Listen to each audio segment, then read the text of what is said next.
बाबा जी के मुंह से साक्षात सरस्वती माँ बोलती है। वो सिर्फ आपका चेहरा देखकर आपका भविष्य बता देंगे। आइए अंदर। 14 वर्षों से चली आ रही शनि की महादशा इस फागुन में समाप्त हो जाएगी। इस बार की होली आप लोग धूमधाम से मनाएंगे। प्रसन्न रहिए। आइए आइए, विराजिए। पहली बार देखा आपको जी। राशि क्या है आपकी? जी बाबा जी, मकर राशि है मेरी। ये कुंडली लाया हूं मैं। आपका चेहरा देख लिया, राशि जान ली, अब कुंडली देखकर क्या करूंगा मैं? बुरा ना माने तो आपके बारे में 3 महत्वपूर्ण बातें बताना चाहूंगा। हाँ। पहला, आपके घर में आपके परिश्रम की कोई विशेष कद्र नहीं। जी बाबा जी, बिल्कुल सही बोला आपने। बीवी हमेशा ताने देती रहती है कि मतलब क्या रखा है नौकरी में। दूसरा, आपके कार्य क्षेत्र में आपके प्रतिद्वंदी आपसे जलते हैं, आपके प्रमोशन को होने नहीं देते।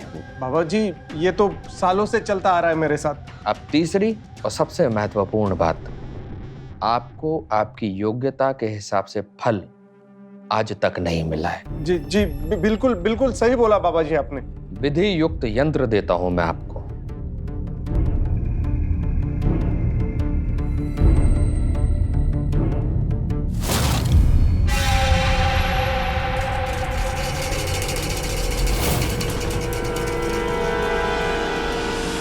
अंग्रेजी में एक कहावत है, past is history, future is a mystery and the present is a gift. यानी अतीत इतिहास है, भविष्य एक रहस्य है और वर्तमान एक तोहफा। अतीत को हम बदल नहीं सकते, भविष्य को रोक नहीं सकते, तो हाथ में अगर कुछ है तो बस वर्तमान। इसीलिए वर्तमान में जीना चाहिए। लेकिन इसके बावजूद ये पूरी दुनिया भविष्य जानने के लिए उतावली रहती है और इसी वजह से हमारी जिंदगी में प्रवेश करते हैं पाखंडी बाबाओं जैसे किरदार, जिनका मूल मंत्र होता है कि आपको अपनी योग्यता के हिसाब से अब तक फल नहीं मिला है। अब ये सुनकर कौन मुग्ध ना हो जाए। दुनिया में कोई ऐसा इंसान है जिसे ये लगता हो कि उसे अपनी योग्यता के हिसाब से सब कुछ मिल चुका है? बस हमारी इसी कमजोरी का फायदा उठाते हैं ये पाखंडी बाबा, और सहायता करने की बात तो दूर, हमें बर्बादी की तरफ ले जाते हैं। जल्दी कीजिए बाबा जी, किसी भी समय बस पहुंचते ही होंगे। हाँ, कर रहा हूँ। सुनो, दोबारा नहीं कहूंगी, लेकिन कम से कम आज अपने पापा को कहना बाबा जी से मिल ले जाकर। और वैसे भी क्या जाता है उनका बाबा जी को प्रणाम करने में?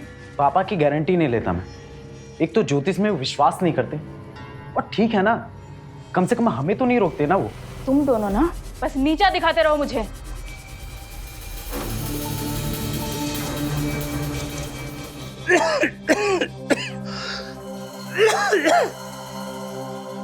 पापा क्या कर रहे हैं? किताब हाथ में रख के कोई क्रिकेट तो नहीं खेल सकता ना? मैं जानता हूं ये तंज क्यों है।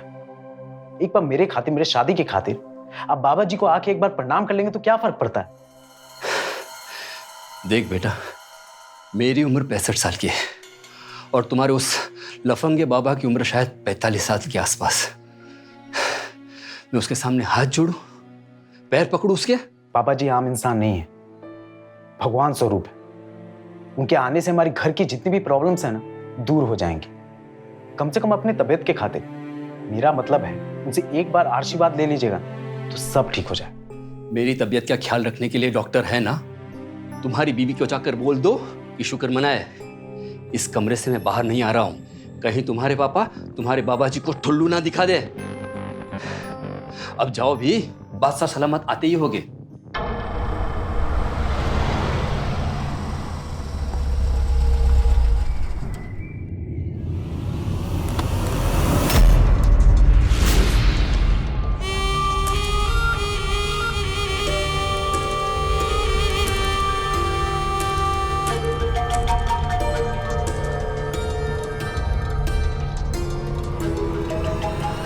आशीर्वाद दीजिए।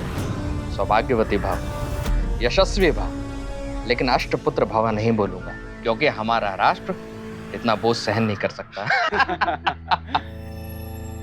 वैसे वाहन भेजने की क्या आवश्यकता थी?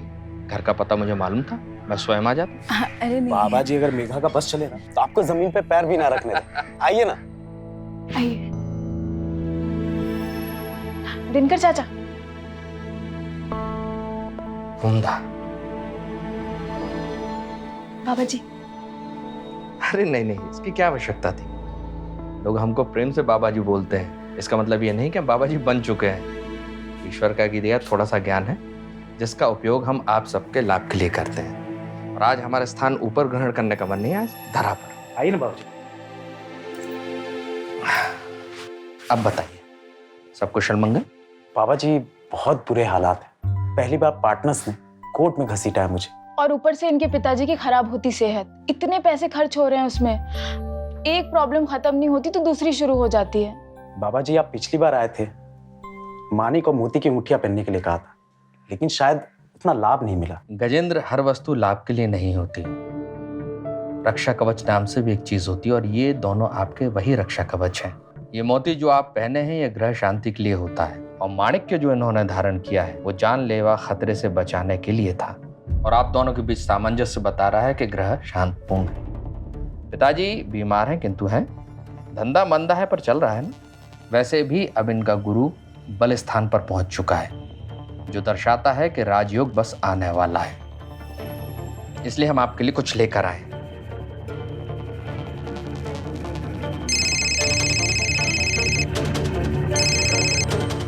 हेलो,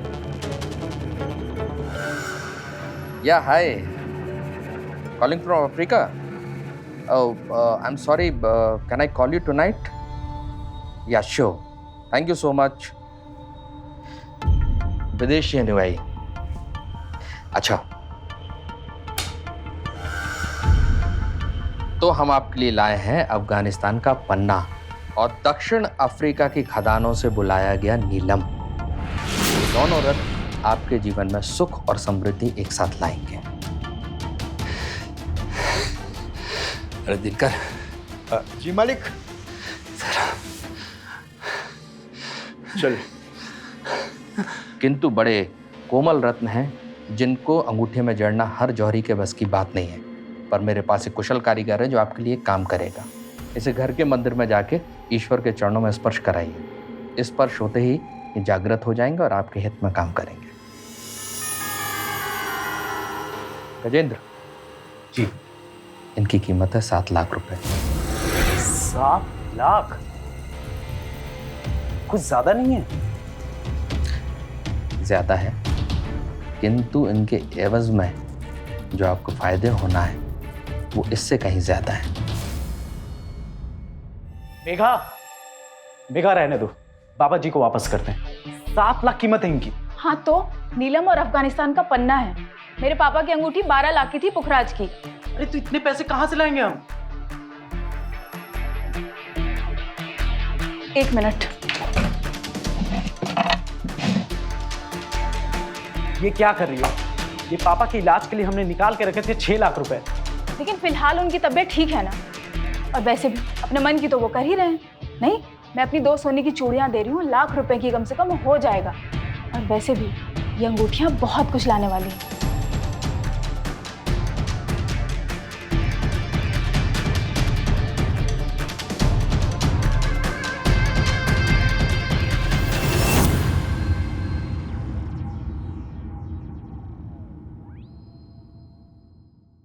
पापा जी वो हमारे पापा, उनकी तबीयत कुछ अच्छी नहीं है। डॉक्टर्स ने कहा है कि उनकी हार्ट कंडीशन खराब है।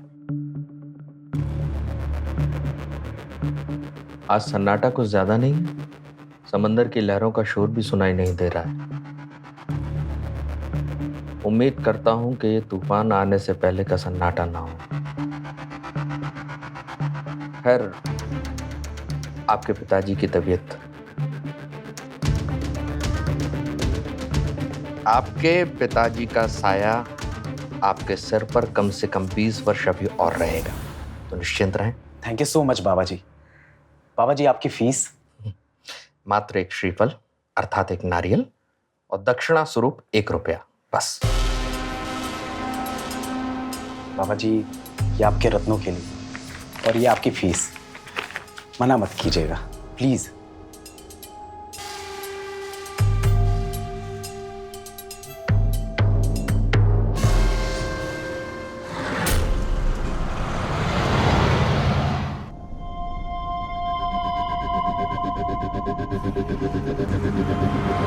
भैया वो आगे बोर्ड के पास रोक देना बस बस बस बस। अच्छा भैया जी प्रणाम।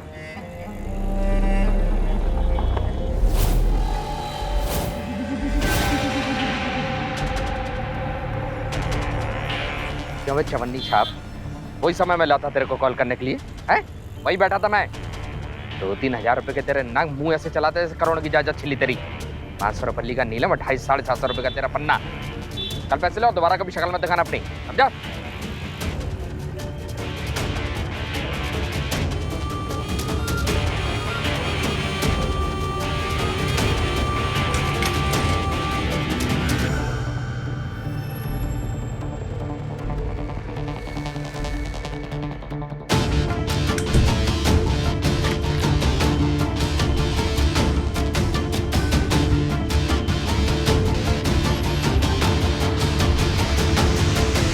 बिट्टू पहले अपना हुलिया बदल कर आओ।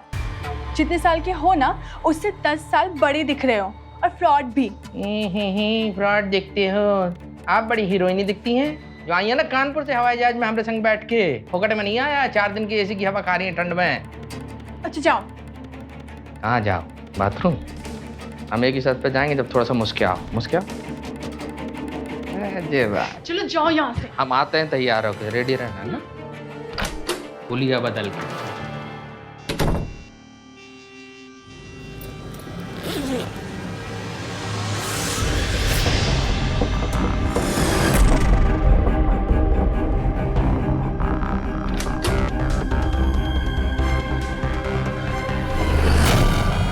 हुलिया चेंज, बटेश्वर ना तो बिट्टी हाजर। अलर्ट! इतने पैसों का क्या करेंगे? नीचे रख, तेरे नहीं है, हाथ मत लगा, रख रख रख।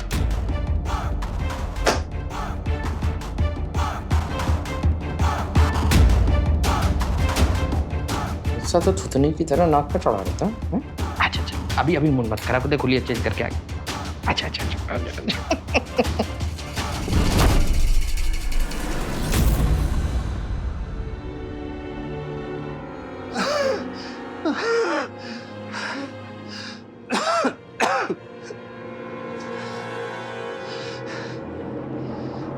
कितने का चूना लगा के गया वो?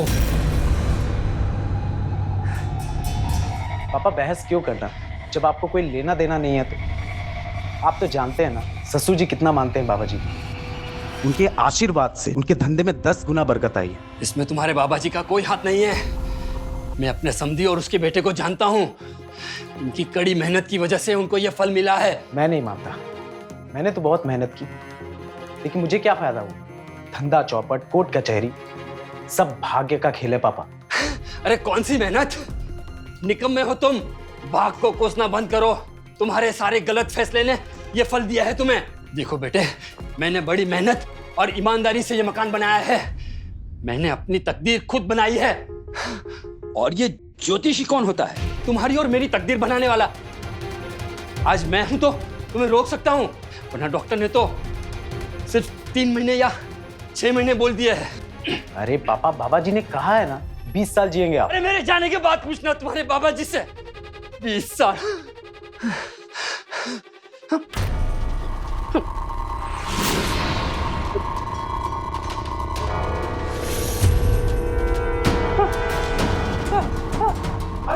पापा क्या हुआ? पापा क्या मालिक? पापा आराम से। पापा क्या हो गया आपको? मालिक, पापा जी। पापा उठिए ना। बिट्टू, अगर ऐसे ही पैसे आते रहे तो इस साल तो हमारा घर बन जाएगा ना। घर नहीं कहते उसे पगली, कोठी बन जाएगी, कोठी। बस एक बात का ध्यान रखना, किसी के भी सामने भूल से भी बिट्टू नहीं कहना, समझी? दुनिया के लिए बाबा जी, तुम्हारे लिए बिट्टू।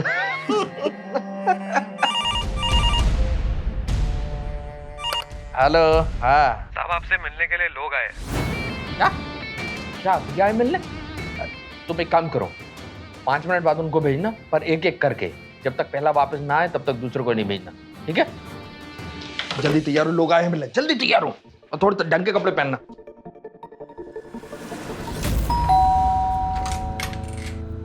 प्रणाम। बाबा जी प्रणाम। जय हो जय हो। आपने जैसा बोला था वो अंगूठी बना के दे दिया। ये रहा आपका कमीशन। इतना सा? बाबा जी आपको पता है सोना कितना महंगा हो गया है। अरे तो पहले बात तय करते समय कीमत बढ़ा के बोलना चाहिए थी ना। अब जब अगली बार सौदा करें तो पहले बताइएगा। जी बाबा जी प्रणाम।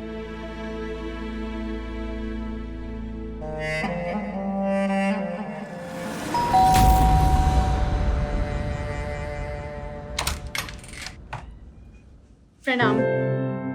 प्रणाम करता हूँ बाबा जी। अरे प्रणाम बिल्डर साहब, कैसे हैं आप? आशीर्वाद है आपका। बस आप ही की कुंडली को देख रहा था। 40 मंजिला इमारत बिल्कुल तैयार बनते दिख रही है हमको। कुछ पकड़ा है क्या? अरे कहाँ बाबा जी, कुछ नहीं चल रहा है। दरअसल ये सारा दोष ना हमारी लाइन का है। अब बिल्डिंग बनके तैयार खड़ी है लेकिन कोई खरीदने के लिए तैयार नहीं। अब सबको समुद्र के किनारे घर चाहिए, बताइए। तो आप हमसे चाहते हैं कि हम आपकी बिल्डिंग के सामने समंदर लाके खड़ा कर दें? अरे बाबा जी ऐसा तो खैर पॉसिबल नहीं है, लेकिन हाँ अगर आप चाहें तो आपकी पहचान में कोई समुद्र के किनारे प्लॉट, पुराना बंगला या जमीन हो तो ये काम हो सकता है। फिर वहां मैं एक बिल्डिंग बनाऊंगा और आपको एक फ्लैट गिफ्ट करूंगा। फ्लैट नहीं, पेंट हाउस दूंगा। पेंट हाउस मतलब कोठी जैसा होता है क्या? अरे कोठियां झक मारती हैं पेंट हाउस के सामने भाभी जी।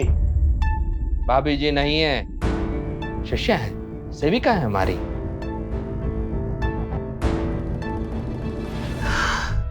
पापा टेंशन मत लीजिए, डॉक्टर अभी आते होंगे। डॉक्टर को छोड़िए, आप बाबा जी के पास जाइए ना। वो 2 दिन और शहर में रुकने वाले, कुछ तो उपाय बताएंगे। अब कोई उपाय नहीं बचा। मेरे जाने की घड़ी आ चुकी है। तुम मेरे पास बैठो, अब मेरा समय खत्म हो चुका है। सुनिए, आप रुकिए, मैं जाकर आती हूँ। पापा जी को ऐसा लगता होगा मुझे उनकी फिक्र नहीं है, लेकिन मुझे है उनकी फिक्र। तुम एक काम करो, तुम रुको, मैं ही जाता हूँ।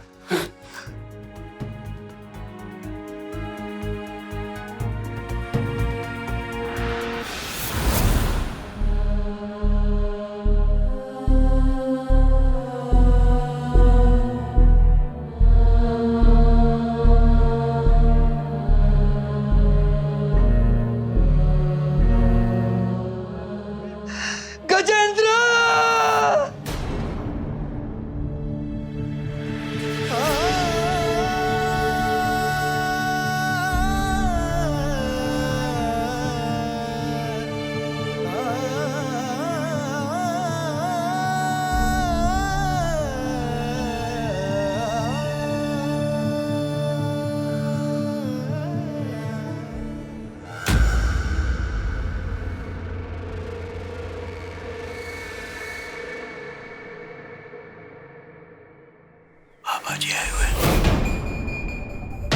बाबा जी आए हैं? बाबा जी आ गए, मैं नहीं बुलवाया था उनको।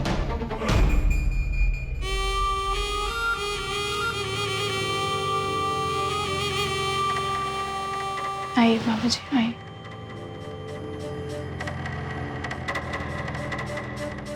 बैठिए। पिताजी निजधाम चले गए, किंतु आपने हमें बुलाना भी उचित नहीं समझा। बात कुछ और है जो आप हमसे शायद बताना नहीं चाहते। जी वो आपने कहा था कि पापा की छाया 20 साल होगी मुझ पर, लेकिन 2 दिन भी नहीं हुआ वो। आपके पिताजी की मृत्यु हमें उसी दिन दिख गई थी। याद कीजिए, वहां सामने बैठकर हमने आपसे क्या कहा था। बाबा जी वो हमारे पापा, उनकी तबीयत कुछ अच्छी नहीं है। आज सन्नाटा कुछ ज्यादा नहीं है, समंदर की लहरों का शोर भी सुनाई नहीं दे रहा है। उम्मीद करता हूं कि ये तूफान आने से पहले का सन्नाटा ना हो। I'm sorry Baba ji. Baba ji I'm sorry। कोई बात नहीं, इस घर में काल मंडराता हुआ हमने उसी दिन देखा था जब आए थे इधर पर, किंतु उस समय आपको ये इसलिए नहीं बताया कि पिताजी की मृत्यु से पूर्व जो प्रेम भरे पल उन्होंने आपके साथ बिताए, क्या आप ऐसे ही बिता पाते? वैसे मृत्यु कितने बजे हुई थी? 5:20।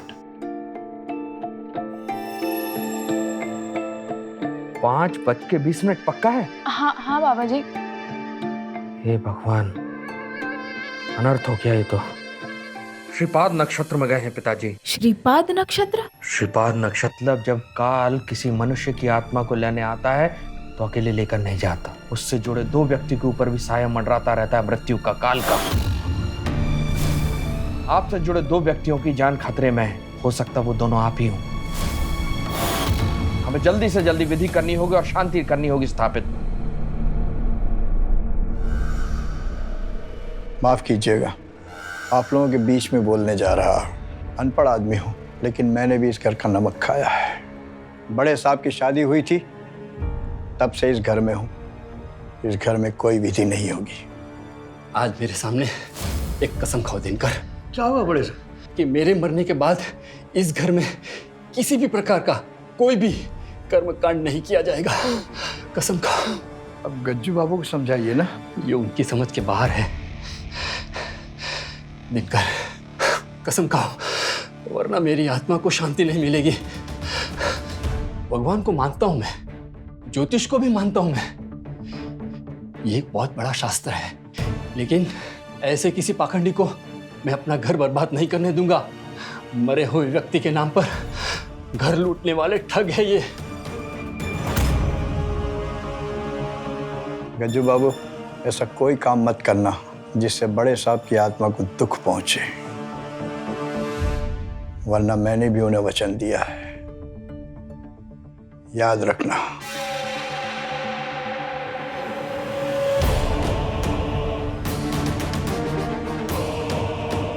होनी को कोई नहीं टाल सकता, लेकिन ज्योतिष विद्या में विश्वास रखने वाले लोगों का मानना है कि एक सच्चा ज्योतिषी न केवल उन्हें आने वाले संकट के बारे में आगाह कर सकता है, बल्कि सही उपाय और इलाज भी बता सकता है। लेकिन उनकी इसी मान्यता का नाजायज फायदा उठाने की ताक में बहुत से पाखंडी बाबा भी रहते हैं, जिनका एक ही उद्देश्य होता है कि लोगों के संकट से जितना लाभ उठा सको उठा लो, क्योंकि ऐसे लोगों को सिर्फ अपना भविष्य सुधारने की चिंता होती है। मुश्किल समय में इंसान कमजोर पड़ जाता है, उसे किसी सहारे की जरूरत होती है, और ऐसे ही वक्त ये ढोंगी उसे निचोड़ने की फिराक में रहते हैं। आत्माराम जी की मौत इस ढोंगी बाबा के लिए धन प्राप्ति का बहुत बड़ा अवसर था, और सब कुछ उसके प्लान के मुताबिक चल भी रहा था। लेकिन तभी नमक हलाल दिनकर ने अचानक आकर उसके प्लान में बहुत बड़ा रोड़ा डाल दिया। अब अपना भविष्य सुधारने के लिए इसे दूसरों का भविष्य तो बिगाड़ना ही था। यहाँ क्यों बुलाया बाबूजी? ऑफिस आ जाते या मैं आपके यहाँ जाता? वहां ये बातें संभव नहीं थी। आपको समंदर वाली प्रॉपर्टी चाहिए ना? हाँ हाँ बाबा जी, बिल्कुल। बस इतना जानना चाहता हूँ कि उसे पाने के लिए आप किस हद तक जा सकते हैं। बाबा जी, किसी को रिश्वत देना, किसी को धमकाना या फिर किसी को उठा लेना, उस प्रॉपर्टी के लिए तो किसी भी हद तक जा सकते हैं बाबा जी। एक फिल्म का डायलॉग याद आ गया हमको, जिसे आप उठाएंगे वो मात्र उठेगा नहीं, उठ जाएगा। समझे आप?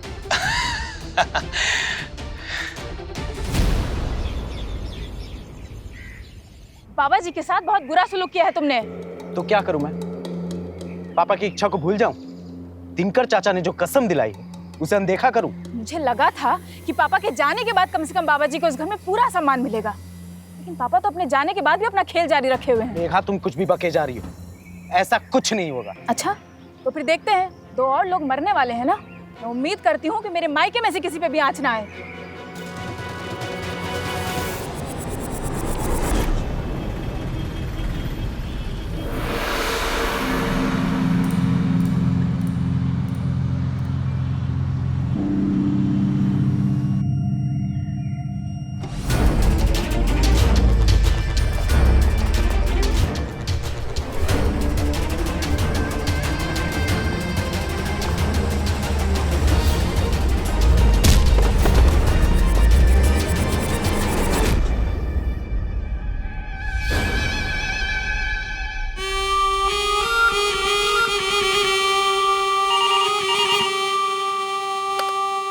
हेलो साहब, एक औरत आपके रूम की तरफ आ रही है। कौन सी औरत? नाम तो बताया नहीं, लेकिन वो दौड़ते हुए आपकी रूम की तरफ आ रही है। उठ जल्दी जल्दी। अरे कौन आ रहा है? अरे क्या हुआ? अंदर चल और चुप रहना बिल्कुल। अरे हुआ क्या, बोलोगे? तुझे पेंट हाउस चाहिए कि नहीं? चुप रहना बिल्कुल, चल अंदर, और एक आवाज नहीं आना चाहिए।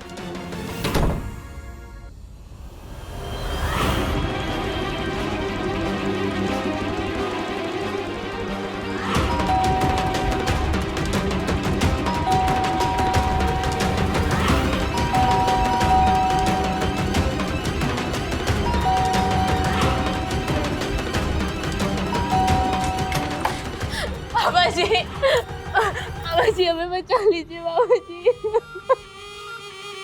अरे क्या हुआ? आप यहाँ अचानक? बाबूजी बहुत दिनकर चाचा।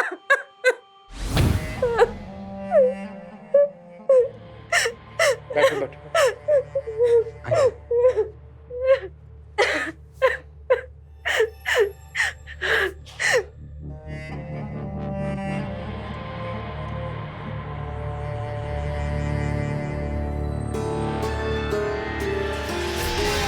होने को कौन टाल सकता है बताइए? हम सब जानते थे, फिर भी किस मुंह से आपको बताते? मजबूत बनाइए अपने आप को, सब ठीक हो जाएगा। बाबा जी आप जल्दी से घर आइए, कोई भी विधि बताइए लेकिन हमें बचा लीजिए बाबा जी। हम आएंगे।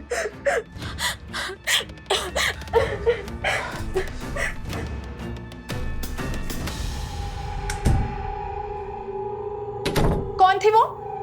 तुम्हारे पेंट हाउस की चाबी। चाबी तो ये भी अच्छी है। अच्छा।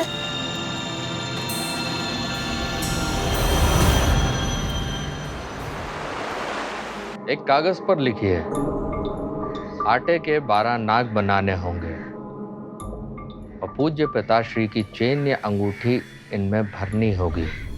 अगर नहीं है तो यथाशक्ति सोने की कतरन इनमें भर सकते हैं। 10 ब्राह्मण आएंगे, इनका स्वागत सत्कार करना होगा। 9वें, 10वें, 12वें और 13वें दिन हर विधि शास्त्र सम्मत होगी।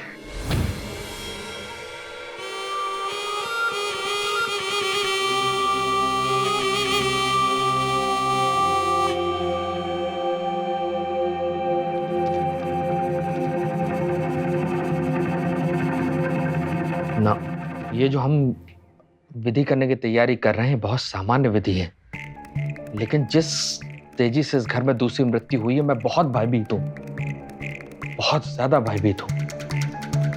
ईश्वर से प्रार्थना है कि सामान्य त्रिपाद नक्श निकले बस। बाबा जी और क्या हो सकता है? वास्तु दोष हो सकता है, वास्तुदेव कुपित हो सकते हैं। वास्तु?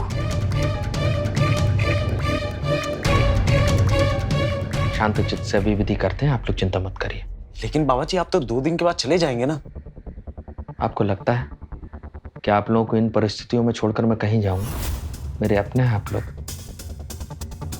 जब तक सब कुछ मैं इस घर में ठीक नहीं कर देता, शांत नहीं कर देता, मैं कहीं नहीं जाऊंगा। निश्चिंत रहिए। अभी आप लोग जाइए और जो मैंने कहा है वो तैयारी कीजिए। चलो। पिताजी की अंगूठी और सब ले।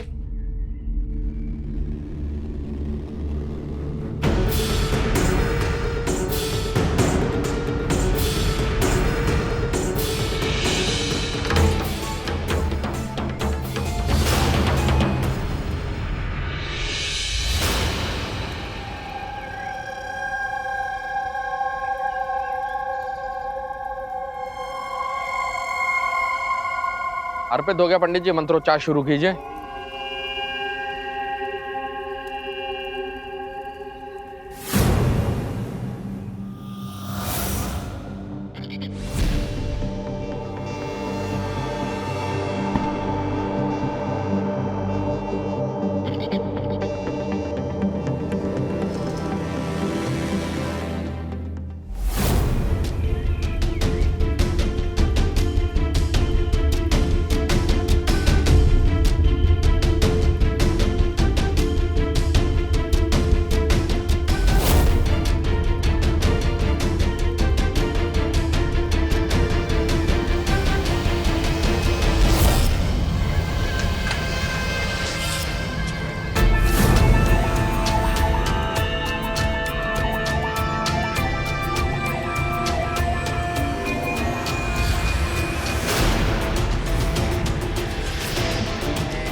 हिलना नहीं। गजेंद्र बिल्कुल जहां खड़े हो वहां खड़े रहो, वहीं रहना। हे ईश्वर।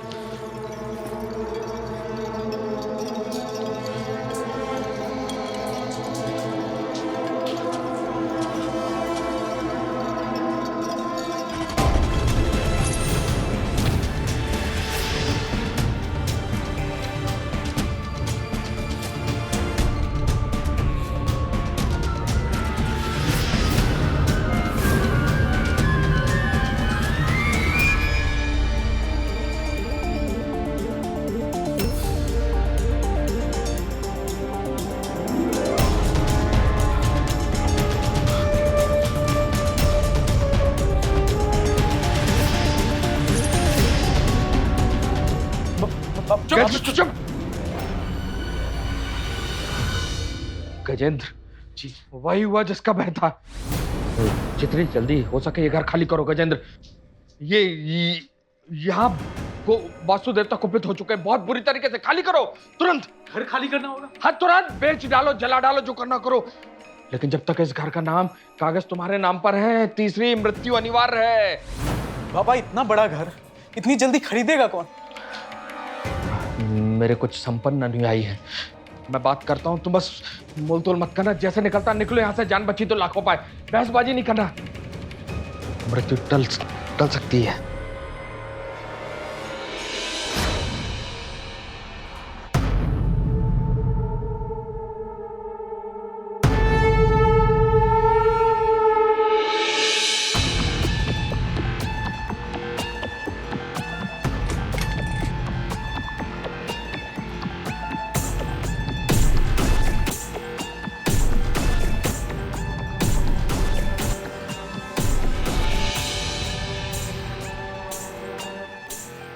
ये रहा 10 लाख का चेक। अब समझिए हमारी डील पक्की। और हाँ, बाकी की फॉर्मेलिटीज हम बाद में कर लेंगे। अरे फॉर्मेलिटीज ठीक है, आप इस बाधा से बाहर आ जाएं, बस यही हमारा लक्ष्य है। और मैंने आपके रहने के लिए फिलहाल एक अपार्टमेंट का इंतजाम किया है, तो एंजॉय कीजिए।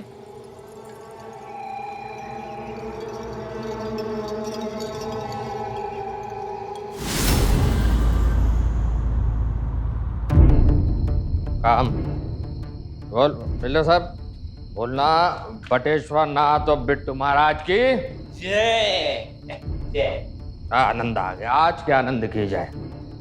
अच्छा सुनो, पेंट हाउस पक्का है ना?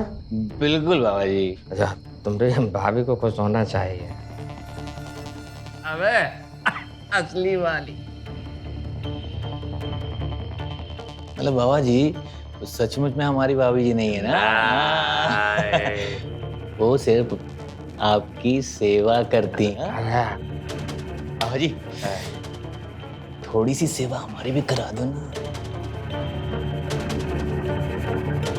हर सेवा का ना एकदम मूल होता है। क्या मिलेगा हमको? अरे बाबा जी क्या बात कर, आपके पेंट हाउस में मार्बल हम लगा देंगे। सुनो, एक काम अच्छे काम में देरी भाई। गुरुदेव की जय हो बाबा जी। लड़ना नहीं होगा? अरे बिल्कुल नहीं बाबा जी।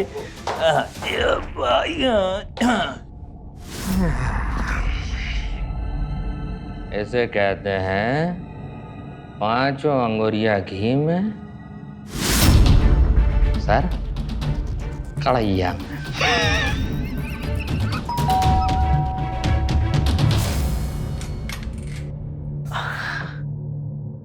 बाबा जी का है?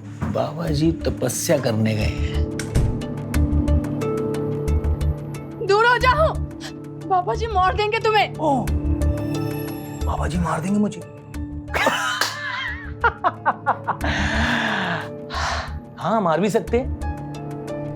बाबा जी ने बंगले के नौकर को मारने की सुपारी दी थी मुझे। और रही बात तुम्हारी, तो तुम्हें मेरे हवाले करके बाबा जी निकल गए इधर से। पेंट हाउस चाहिए? हाँ?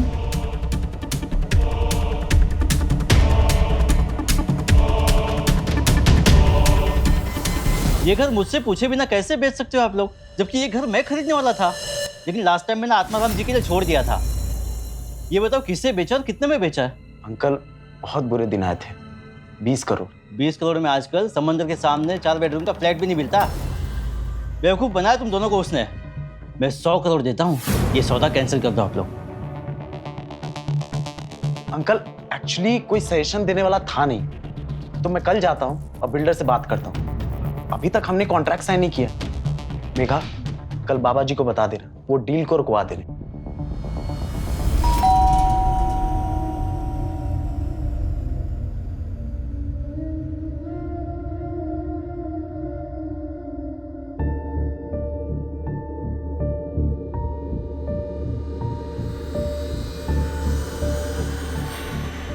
एक बार फिर आप हमारे गरीब खाने पर आइए। बाबा जी, मुझसे बहुत बड़ी गलती हो गई बाबा जी। हमने जल्दबाजी में गलत फैसला ले लिया है। अब प्लीज कैसे भी करके ये डील कैंसिल करा दीजिए प्लीज। अवश्य करेंगे, लेकिन उसके लिए विधि करनी पड़ेगी। आप जो कहेंगे बाबा जी, मैं सब करने के लिए तैयार हूँ। केश संभार, जुल्फें बड़ी खूबसूरत है तुम्हारी। क्या बोला तू? हाँ, डील कैंसिल कर दे। हाँ, दोबारा आसपास नजर भी आ गया ना तो जान से मार दूंगा तुझे, समझा? ये क्या कर रहे हो?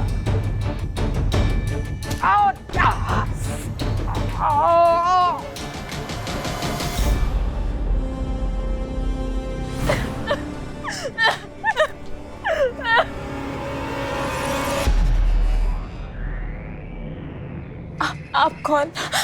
आप मुझे नहीं जानती हैं, लेकिन मैं आपके साथ क्या हुआ ये सब जानती हूँ। मतलब आपका घर छूटा है और मेरा विश्वास टूटा है। उसे इतनी आसानी से माफ़ नहीं करेंगे हम। सर, मेरे सामने वो बिल्डर सब कुछ कह चुका है। इनका घर ऐंठने के लिए इनके परिवार के आदमी की हत्या कर दी उन दोनों ने। अब जैसे पढ़े लिखे लोग अगर ऐसे पाखंडी ज्योतिषियों के झांसे में आने लगे तो आम आदमी की तो बात ही करना बेकार है। वो बाबा अब उड़ चुका है और उसने, तुम क्या काम करते हो उसकी गैंग में? मेरा काम बस अंगूठी बनाकर देना होता है और बाबा को 2000 कमीशन मिल जाए। और अंगूठियों में क्या जड़ा था? वो नीलम और पन्ना जैसे दिखने वाले पत्थर थे। ज्यादा से ज्यादा 1000 से 1200 रुपये उसकी कीमत होगी सर। कब से काम कर रहे हो उनके साथ? सर दरअसल आचार्य गोविंद जी हमारे पारिवारिक ज्योतिषी हैं। उनके पास ये सीखने आए थे, जब से मैं इन्हें जानता हूँ। मुझसे ज्योतिष सीखने आया था वो, लोगों के नहीं, अपने भविष्य के बारे में चिंता करता था वो। मजे की बात यह है कि ज्योतिष विद्या में आंकड़े तो जुआ खेलने में भी आंकड़े। ज्योतिष सीखने वालों का यही होता है, किसी के लिए वो विद्या बनी रहती है तो किसी के लिए जुआ। जितना मैं उसे जानता हूं, वो किसी को धोखा देकर अपने गांव में किसी का भविष्य बता रहा होगा। बुरा ना माने तो आपके बारे में 3 महत्वपूर्ण बातें बताना चाहूंगा। आपके घर में आपके परिश्रम की कोई विशेष कद्र नहीं। जी जी, बिल्कुल बिल्कुल सही बोला बाबा जी आपने। विधि युक्त यंत्र देता हूं मैं आपको।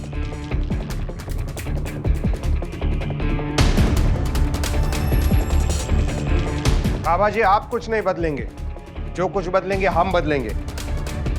इंस्पेक्टर उत्तम कदम, इस पाखंडी को आईपीसी की धारा 419 और 420 के तहत 7 साल और धारा 300 के तहत उम्र कैद की सजा सुनाई गई।